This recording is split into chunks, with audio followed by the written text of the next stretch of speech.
I'll blame it on you still, but it's all good. Thank you. Daniel chapter 2, we'll be picking up in verse 46 in just a moment. Let's begin with a word of prayer.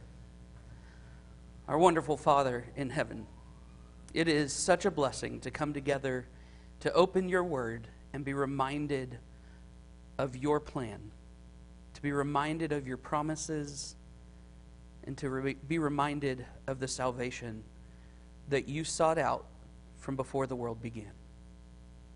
That you knew what would be necessary to establish a kingdom that would last forever, and to place a king on his throne that would last forever. Father, thank you for revealing this to us and showing us what it means to be part of your kingdom. And we're thankful for all the work that you have done and all the power and concern and love, compassion and mercy that you have poured into this plan. That even though we are not worthy to be called to this kingdom, your love for us conquers our unworthiness and calls us anyways. And your Son's blood cleanses us and prepares us to be your servants. And it's in his most holy name that we give thanks. Amen. All right, so as we left off in Daniel chapter 2, Daniel has done the impossible, hasn't he? He has both told the king's dream, King Nebuchadnezzar's dream, and he has interpreted it. And now we get to see, what does King Nebuchadnezzar think of this dream? As a quick reminder, we do have the imagery of this dream is shown in this 4-part, and kind of the feet get their own little marking there, but 4 parts: the head of gold, the arms of silver, the thigh and middle of bronze, the legs of iron, of which King Nebuchadnezzar has been told that he is the head, and there will be coming kingdoms after him that will rise up. But at the end, even as these kingdoms come along and have their dominion in their reign time, that there is ultimately this rock that is carved from a mountain that is going to come and just obliterate that statue to the point where it can't be reassembled, because all the pieces will blow away like chaff in the wind, right? And then that kingdom, that rock, will become a great mountain in and of itself. It will become a great kingdom that will be established, that will last forever, okay? And at this telling, we open up then in verse 46 to see how King Nebuchadnezzar responds. King Nebuchadnezzar fell upon his face and paid homage to Daniel, and commanded that an offering and incense be offered up to him. The king answered and said to Daniel, "Truly, your God is God of gods and Lord of kings, and a revealer of mysteries. For you have been able to reveal this mystery." Then the king gave Daniel high honors and many gifts, and made him ruler over the whole province of Babylon, and chief prefect over all the wise men of Babylon. Daniel made a request of the king, and he appointed Shadrach, Meshach, and Abednego over the affairs of the province of Babylon. But Daniel remained at the king's court. All right, take about a minute, mark that up, identify any questions you have, words that you want clarification on, or ideas that stand out to you, and then we'll talk. I'll give you about a minute.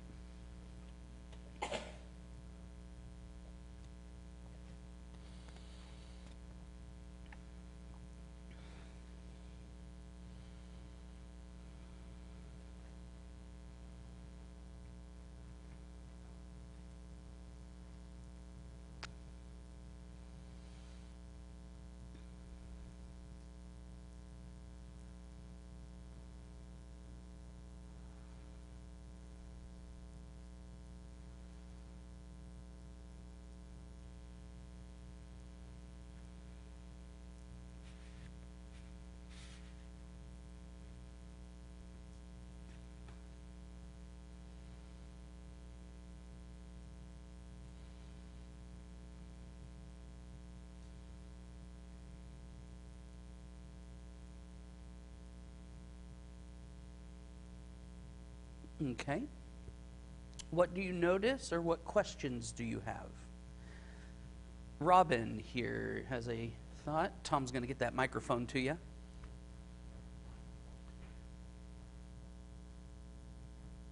Robin. The most amazing thing to me is a king bowing down to a slave. Yeah, that's incredible, isn't it? We have this king, and not just any king, right? This is the king of Babylon, the greatest, richest, largest nation that had conquered the lands up to this point. They were the greatest kingdom that anyone had seen, and had majesty and power, and everyone feared them. In fact, you'll remember in Habakkuk, as Habakkuk is fearing what the Assyrians are doing, God says, oh, I'm going to bring an army that is unlike any you've seen. Their only God is their own power and their own strength and their ability to conquer, and it's none other than the Babylonians. So now you have the king of this country, this kingdom, and he's bowing down to a slave, someone he's conquered. That's impressive. What do we make of that? What is this king showing, or what else do you notice in the text?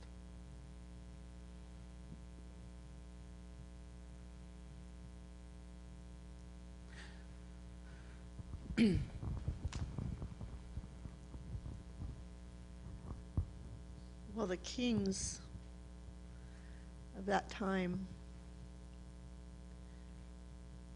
generally, I'm just kind of processing that he didn't get angry Good. about the dream because it just basically said you're not going to have power forever. And he didn't focus on that. And all of them believed in gods, gods for different things. Good, yeah. But here he says, he recognizes, he has the correct response. God of gods, Lord of kings.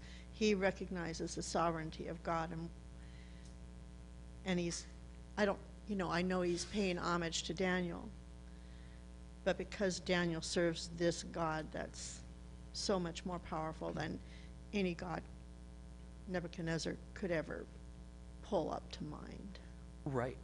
Yeah, and I think part of that is you focus on the fact that they worshipped gods, but none of their gods presented themselves in this way. In fact, what did the wise men say? No man can do this. Only a God could do this. And now Daniel comes in and tells the dream, so what does Daniel become to this king? He's this conundrum. I'm seeing a man in front of me, but he's doing something that only a God could do.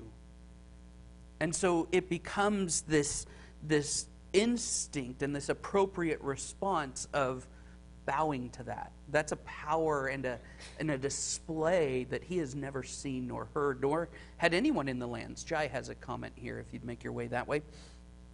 And so, yeah, it's almost as if he's worshiping Daniel as the God himself, in which that's not too far off, because all their gods were physical, man-made statutes and things that would be immovable and did not breathe or live, and here's one that is living and breathing, and now what do? I worship him. He's got something unique. Jai? Okay, and with him saying the gods of gods, he appointed Daniel and the three that he has chosen over his own providence. Yes. So. And I think there's something powerful in that, Jai, that not only does he lay himself down before Daniel and go, you are incredible, you serve a God that is incredible, but he then turns over his whole kingdom to Daniel and his three friends. He effectively turns them over. Mark has a thought here.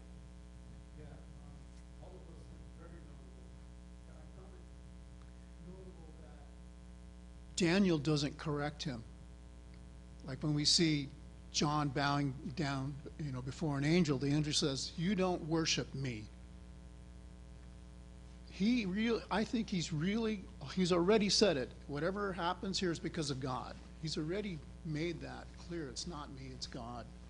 So he's already done that, and he just goes, okay, whatever God wants to do here, I'm going to let happen. He just puts his faith in God and lets it happen.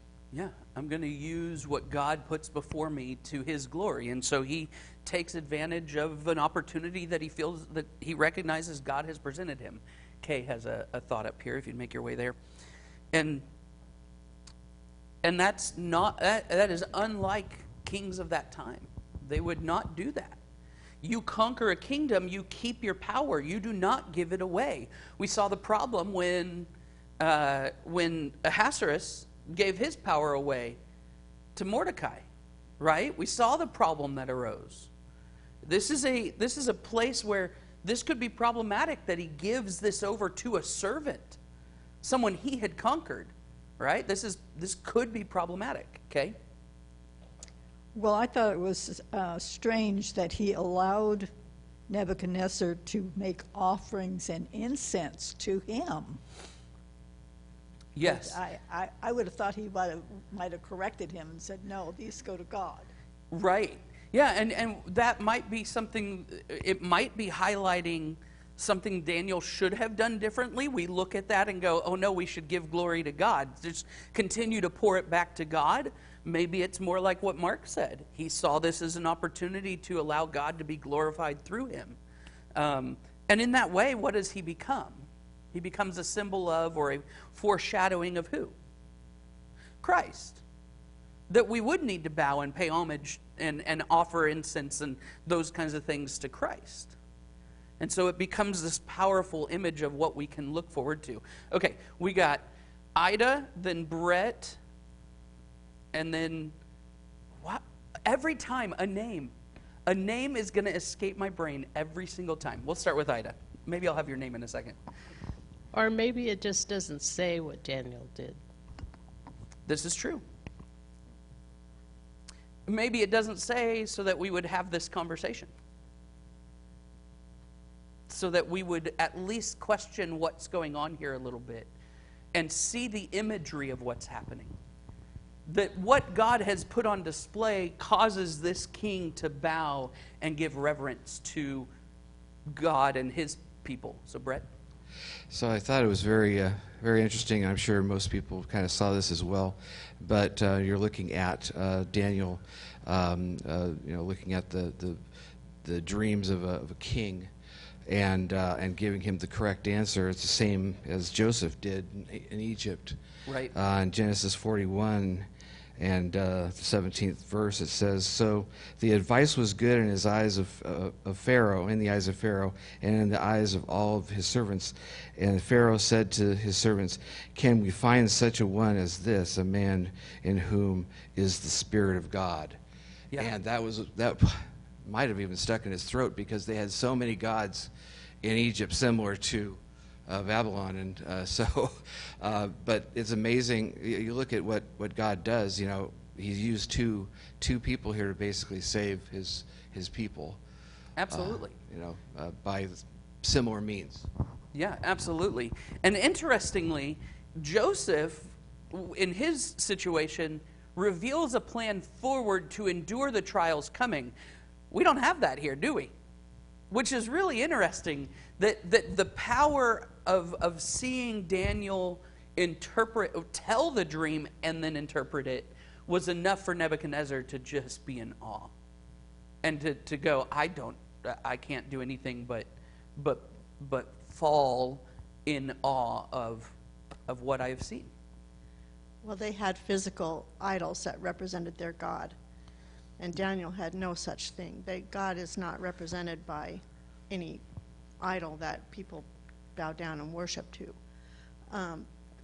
So I think Nebuchadnezzar could only do what he could do, to honor God through Daniel.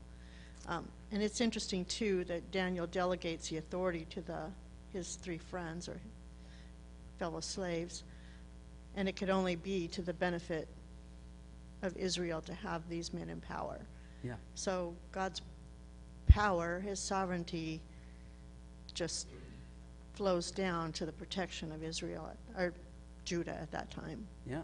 And we see this same idea here in Daniel as we do in Esther, where when she receives power over Mordecai's property, what does she do? She passes that on to Haman's. Thank you. See, I need correction too. Haman's property is given over to Esther, and what does Esther do? She hands it off to Mordecai to deal with it wisely. Doesn't Jesus do the same thing? He comes and plays the mediator, plays the wrong word, comes as the mediator, as the one who's going to establish the kingdom, and then what does he do? He leaves it in the hands of others, apostles and disciples, to continue to handle the kingdom well. We got Aaron and then Mark. Yeah, I think it's been said, I think it's right, that Daniel already gave God the glory here before revealing the dream and then the interpretation. And so that was a good point. We know there's something wrong with worshiping a man, and I think Nebuchadnezzar is doing the best that he can in his own, understanding of the situation and what to do. I think his heart is, in the right place here. And he does also recognize that it's Daniel's God that has done this. Right. And so two things can be true at the same time. He's falling down on his face because of what he's blown away by the truth of the power of that's being revealed through Daniel, and he's bowing down to that. And he's also appropriately giving the glory to God at the same time. Good. And also, he's putting Daniel in a place of power and position, but he's not putting Daniel above himself. Correct. And so he's still, in the number one seat. Right. Daniel's in the number two seat. And, that I think is also important to realize. He's not giving away his authority or power. Right. Which he may have had he truly recognized Daniel as a god in his presence. I don't know. But. Sure. And part of his response, if you'll make your way over to Mark, part of his response might be he was worshiping or paying homage to Daniel in the way the only way he knew how. Right? That's how they would worship their idols. That's how they would worship other kings. That's what he would expect if he was being honored for his power and strength. So I think you're right. This is partly his humanity coming forth and saying, I'm going to do the only thing I know how to do in this moment. Mark? Yeah, all of those things. And Did I steal your thunder? Sorry. It really is. It's a very beautiful overview of faith and how Daniel just steps back because he knows he's not going to make this guy an immediate conversion. And this is a lesson for everybody, I think, when we want to speak to people who aren't faithful yet. They don't have faith yet. It isn't just a magic thing that happens.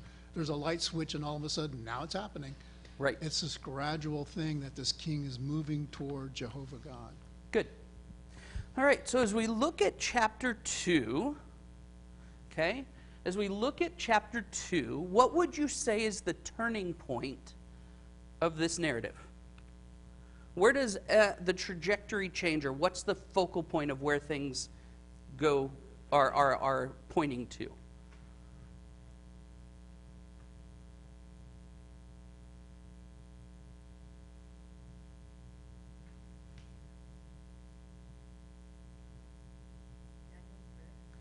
Daniel's prayer.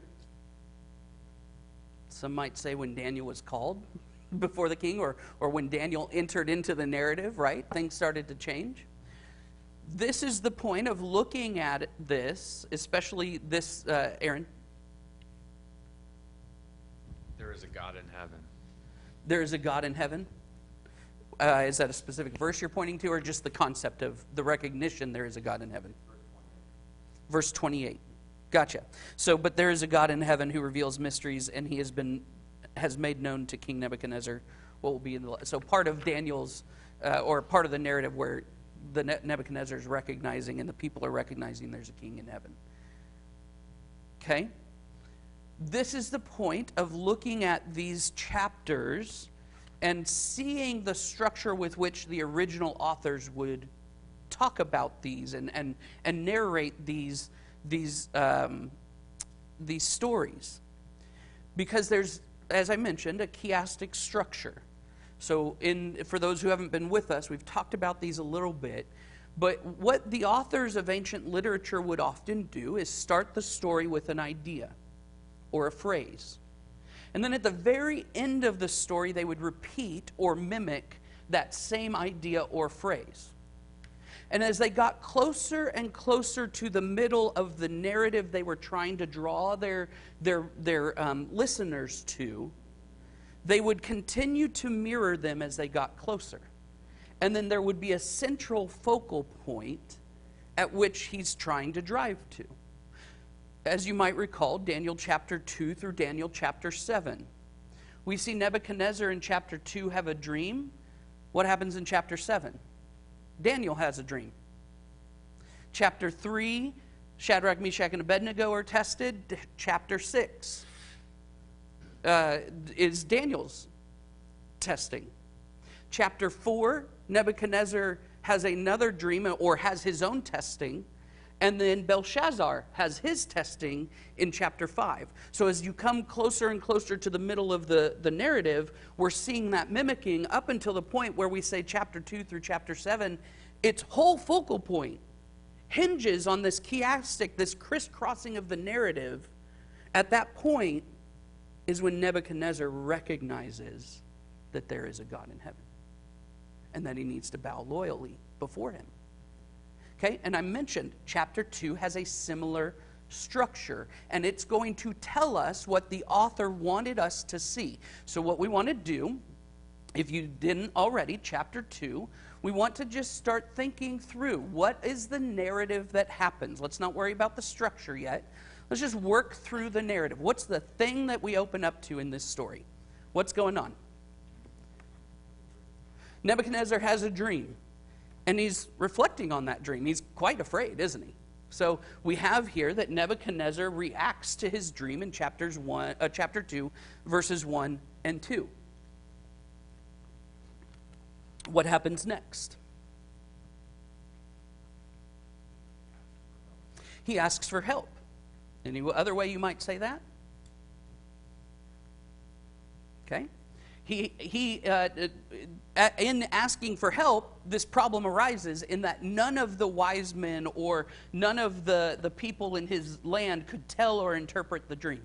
Chapter 2, verses 3 through 13. That's that whole narrative, right?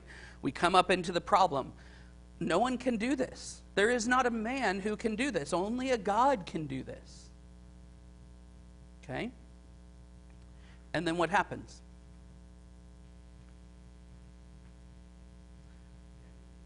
We see him threatened with death, don't we? Right? King Nebuchadnezzar says, well, then kill them all. I'm done with this. And so the soldier goes out, and he goes, and Daniel talks to the soldier and pleads with him. And so we have Daniel talking to the guard in verses 14 through 16 and beginning to try to gain time to go to God and ask for an interpretation and an understanding. But so Daniel is talking to the guard here. Okay? And then we have, as was mentioned, Daniel praying to God and praising God for answers. He's having this conversation with God. And God reveals to him what this dream and the interpretation is. As soon as he has that, what does Daniel do?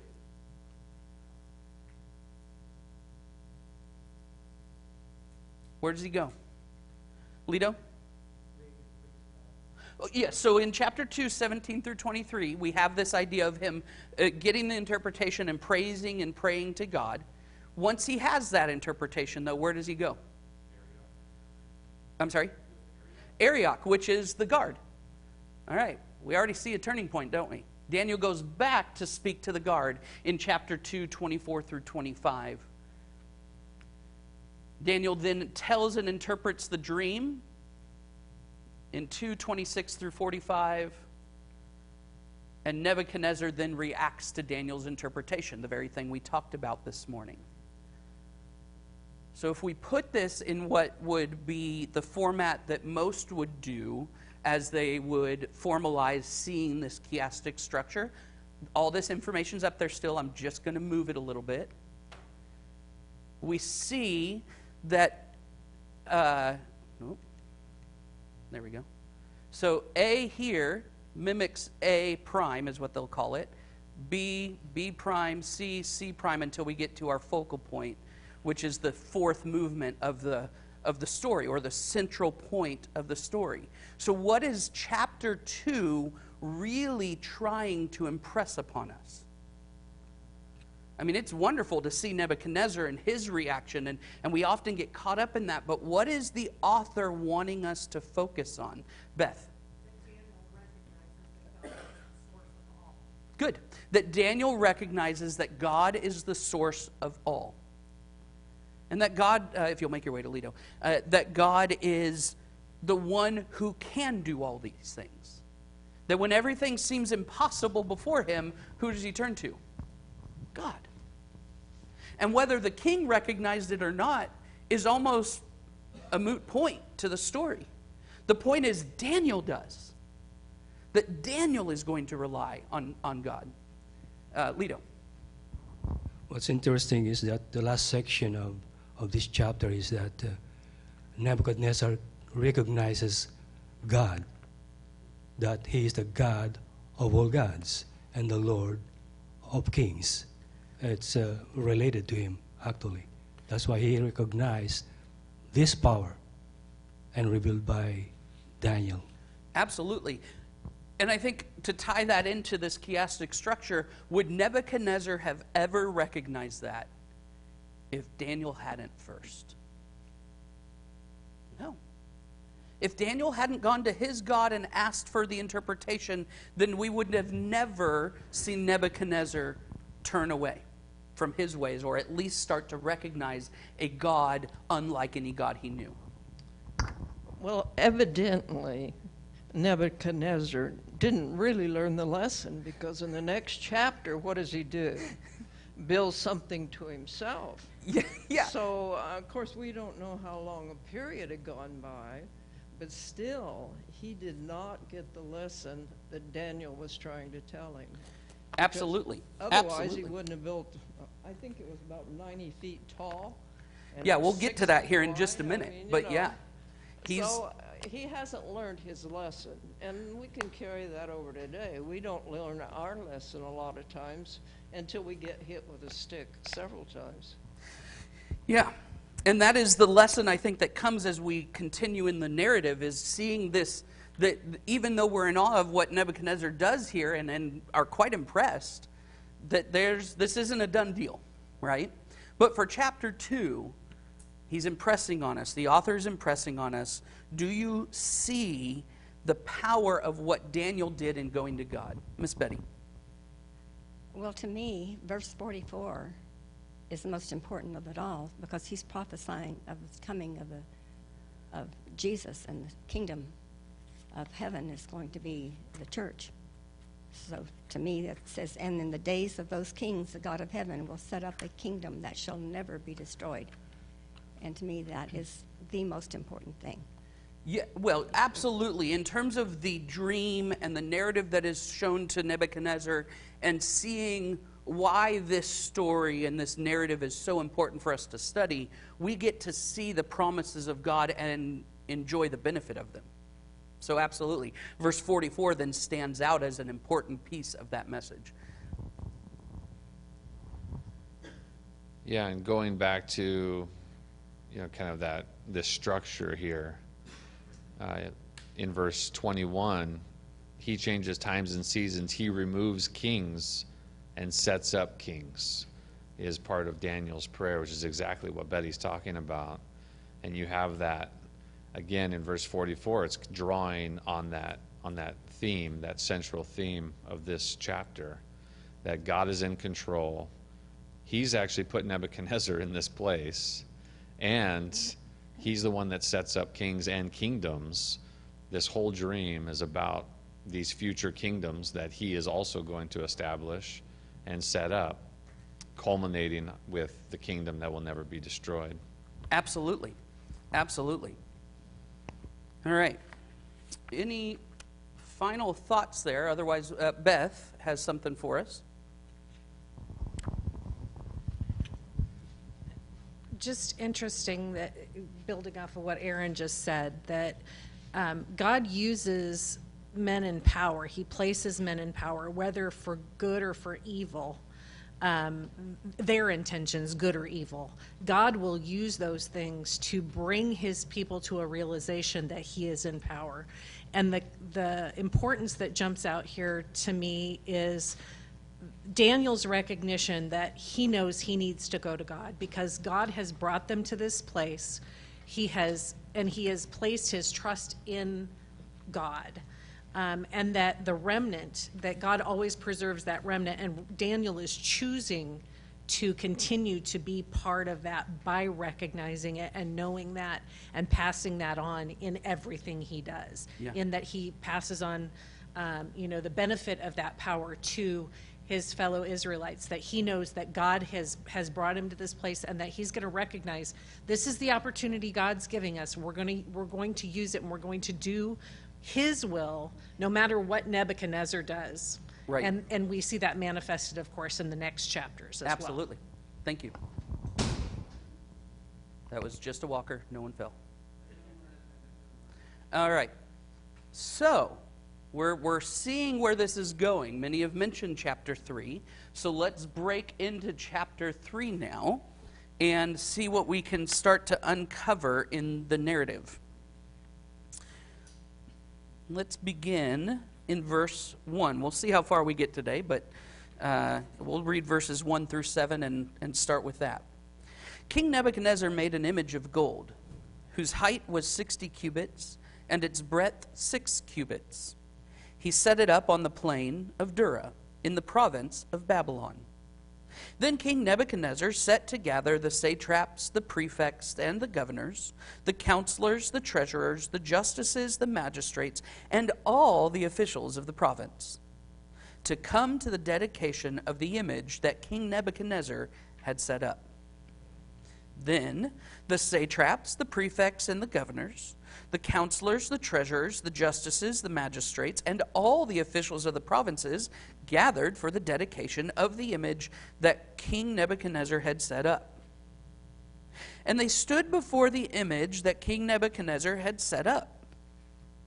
And the herald proclaimed aloud, "You are commanded, O peoples, nations, and languages, that when you hear the sound of the horn, pipe, lyre, trigon, harp, bagpipe, and every kind of music, you are to fall down and worship the golden image that King Nebuchadnezzar has set up.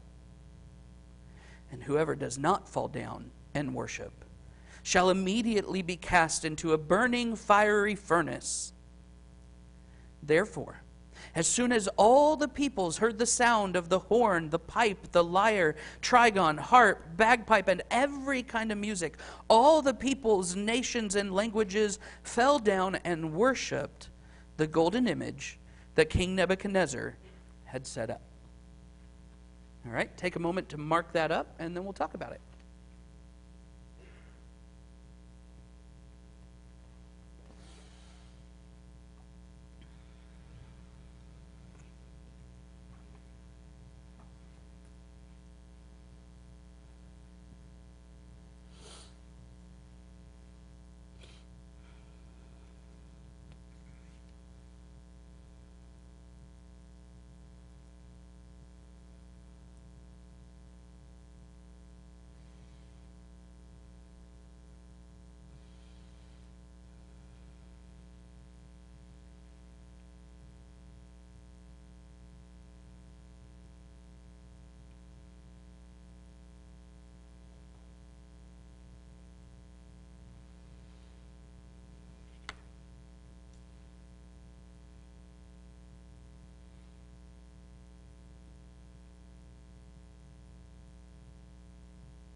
Okay.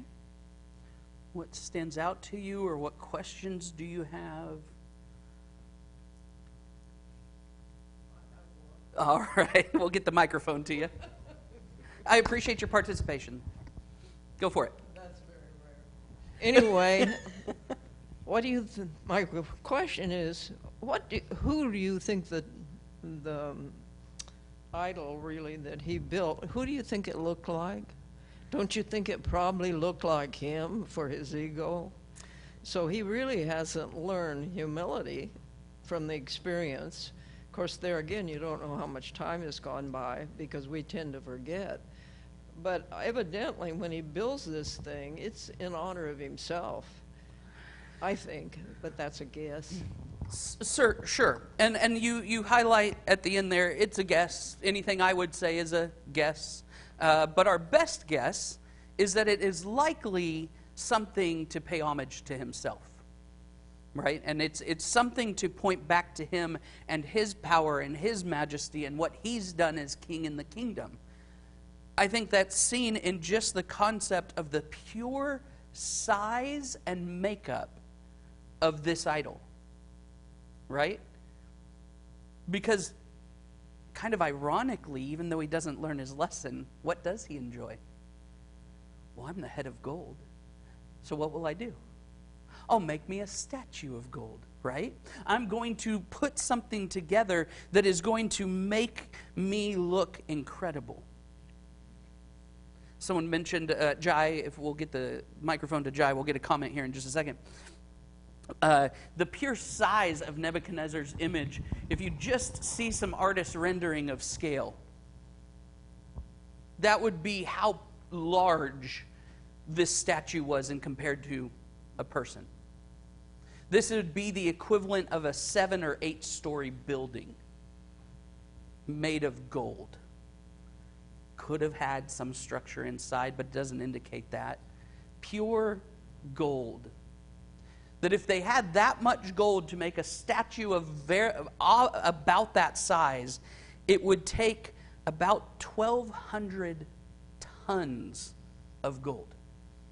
1,200 tons of gold, which would cost in modern times $118 billion in gold. That's not paying for labor. That's not paying for what all would go into sourcing the gold. I mean, we're talking just an outlandish display of look at my kingdom and what I've built. Okay? A little bit of size, though, problem here is that if that's, if this is 90 feet tall, it's too wide here. Because it would only be about 7 feet wide. It would only be about, it should be about 15 feet wide. But the average human, if we went out to what we would be if you made a statue of us, we'd be wider there. Our shoulders would be much more broad than 15 feet. So it's possible, I like this rendering over to the right, that it had some sort of pillar and maybe his image was on top. And would be in line with how kings would build things because they would leave room for inscriptions below their masterpiece. And so it's likely he had that. Now, again, all artist renderings, we don't know, we weren't there. Jai. Okay, that's kind of like she was saying, to actually build and to make the statue that a great deal of time would have had to have passed. So what he had learned from Daniel's would have kind of faded away, and he came back to his natural self as a king. Yeah. So. And what historians and archaeologists have dug and found, and they think they found the location of this, which would be out to the east of Babylon. They found the remnants of the base of a statue that might fit this type of physique. But what they have found and kind of date things to, we know from chapter 2, the timeline there was about 603 BC. That's based on reading who was king and what was going on at the time, and the timeline of knowing where Daniel came into the picture. the best guess, this is the one piece in all of Daniel that doesn't tie it to anything other than Nebuchadnezzar. So we don't have any other king in power. We don't really get any other details. Most historians and archaeologists and Bible students would put it around 590 BC, which would be 13 years after Daniel interpreting the dream, and so possibly Nebuchadnezzar had built up himself quite a bit more and was proud of who he was. If we could get the microphone to Mark, please, and then Lito. Yeah, when I read it, my first question is, did he build it because of the dream? And of course, he's at the head of the dream, like you said. He's the head of gold. It's going to be me. Yeah. Again, this is about faith. This is about faith building, and everybody, except maybe the Jews, understood. This is the way they understood things. Kings and gods are on the same level. They're at the same plane. You worship your king like he's a god because they have authority. They can kill you if they want to. They have control over your life. They're the ones giving you things to eat. They're equal with gods. Yes. And so this is a slow roll that Daniel is allowing God to do what he needs to do to get this king in line. So there's no reason for him to believe at this point that he's not equal with God. Right. Not yet, but right. It's coming. But from the beginning, if you'll make your way to Lito, an interesting fact on that, I think you're right. I think the king is seeing himself as a god, or, kind of that imagery, but the author of this, or the way it's being written, is already nodding to us, don't fall for the trap. You know how he does it? Did you see how many times phrases were repeated? Certainly we see the satraps, the prefects, all this kind of thing. It's repeated a couple times. We see the instruments repeated a couple times. What do we see, though, repeated the most? What phrase?